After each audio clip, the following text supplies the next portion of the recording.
Shalom teman-teman yang terkasih di dalam Tuhan. Sebelum kita memulai renungan pada pagi hari ini, mari kita satukan hati dan pikir untuk berdoa. Tuhan Allah yang setia, kami datang kepadamu di awal hari ini dengan hati yang penuh syukur. Terima kasih karena Engkau telah membangunkan kami dan memberi nafas kehidupan kepada kami, sehingga kami dapat Engkau sertai hingga saat ini. Di tengah segala kesibukan dan tanggung jawab yang menanti kami ingin meluangkan waktu sejenak untuk duduk diam di hadapan-Mu, mendengarkan suara-Mu dan membiarkan firman-Mu berbicara kepada hati kami. Bapa, sucikan hati dan pikiran kami dari segala gangguan yang ada.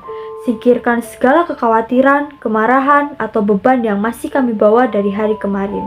Biarlah dalam keheningan ini kami benar-benar hadir di hadapan-Mu dan mendengar apa yang Engkau ingin sampaikan kepada kami. Kiranya setiap ayat yang kami baca dan renungkan menjadi bekal rohani yang dapat menguatkan iman kami dalam menjalani tugas dan tantangan pada kehidupan ini. Berkatilah setiap pribadi yang mengikuti renungan ini, baik yang hadir bersama-sama maupun merenung sendiri di tempatnya masing-masing. Biarlah kami semua boleh dipersatukan dalam satu pengharapan di dalam Kristus. Jadikan renungan ini bukan sekedar rutinitas rohani, tapi perjumpaan pribadi yang membawa perubahan nyata dalam hidup kami. Kami menyerahkan waktu ini sepenuhnya ke dalam tangan-Mu, kiranya hanya nama-Mu yang ditinggikan. Di dalam nama Tuhan Yesus Kristus kami berdoa dan mengucap syukur. Haleluya, amin. Ada saat-saat di mana hidup kita terasa seperti jalanan macet. Sudah punya niat untuk melangkah, sudah semangat merencanakan banyak hal, tapi ternyata realitanya hidup kita stuck. Doa rasanya menggantung di udara. Usaha terasa mentok di titik yang sama, dan tidak ada progres yang bisa dibanggakan. Bahkan, untuk bangun pagi pun rasanya berat. Karena yang ditunggu-tunggu, seperti jawaban Tuhan, arah baru, atau pintu yang terbuka, tidak juga datang untuk kita. Dalam Mazmur 37 ayat 23-24, dikatakan, Tuhan menetapkan langkah-langkah orang yang hidupnya berkenan kepadanya. Apabila ia jatuh, tidaklah sampai tergeletak, sebab Tuhan menopang tangannya. Langkah orang yang hidupnya berkenan kepada Tuhan ditetapkan olehnya. Tapi ternyata ada satu detail yang sering luput dari kita. Ternyata teman-teman, orang tersebut itu bisa juga jatuh. Tapi Tuhan tidak akan membiarkan sampai tergeletak, karena Tuhan akan menopangnya.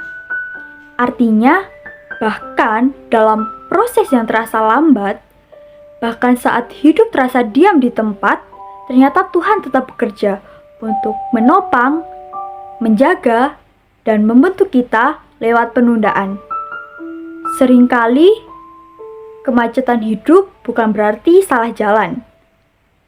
Bisa jadi, Tuhan sedang mengatur ulang kecepatan langkah kita supaya tidak sampai lebih dulu di tempat yang ternyata kita belum siap untuk menempatinya. Yesaya 30 ayat 21 menyebutkan, dan telingamu akan mendengar perkataan ini dari belakangmu. Inilah jalan, berjalanlah mengikutinya, entah kamu menganan atau mengiri.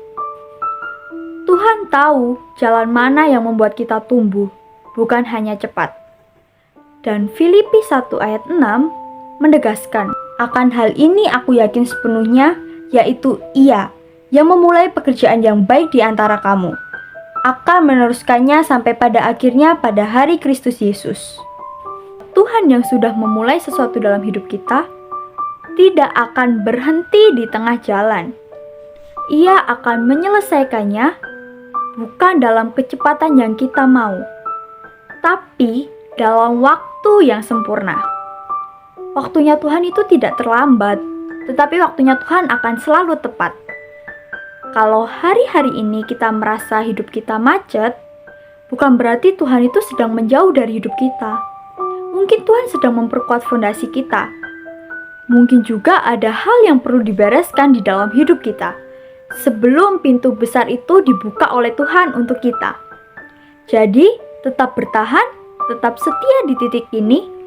Mungkin belum waktunya kita untuk melompat, tapi bukan berarti waktunya kita untuk berhenti. Ambil waktu hari ini untuk bilang ke Tuhan, Kalau memang aku belum perlu bergerak cepat, ajari aku untuk bersyukur dan tetap percaya dalam langkah kecil. Karena dalam diam, dalam lambat, dalam macet sekalipun, Tuhan akan selalu tetap pegang kendali hidup kita. Nah, untuk menutup firman Tuhan pada pagi hari ini, mari kita berdoa. Tuhan, terima kasih karena Engkau tidak pernah lepas kendali atas hidup kami. Bahkan ketika hidup kami terasa macet dan langkah kami terasa lambat.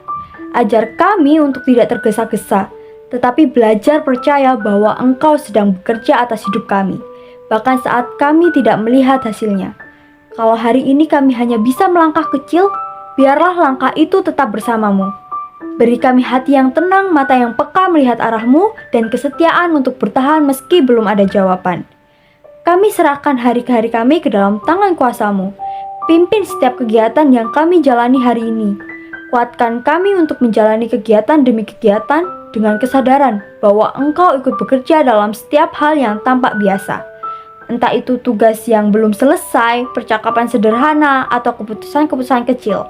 Ajar kami untuk tetap hadir bersama-Mu ya Tuhan. Biarlah semuanya bukan tentang seberapa cepat kami berlari, tetapi seberapa dekat kami berjalan bersama-Mu. Terima kasih Tuhan karena Engkau tidak pernah meninggalkan hidup kami walaupun kami mengalami kemacetan di dalam hidup. Engkau tetap menopang, tetap memelihara, dan tetap menyelesaikan apa yang sudah Engkau mulai. Kami serahkan semua doa ini ke dalam tangan kuasa-Mu. Hanya di dalam nama-Mu Tuhan Yesus Kristus kami berdoa dan mengucap syukur. Haleluya. Amin.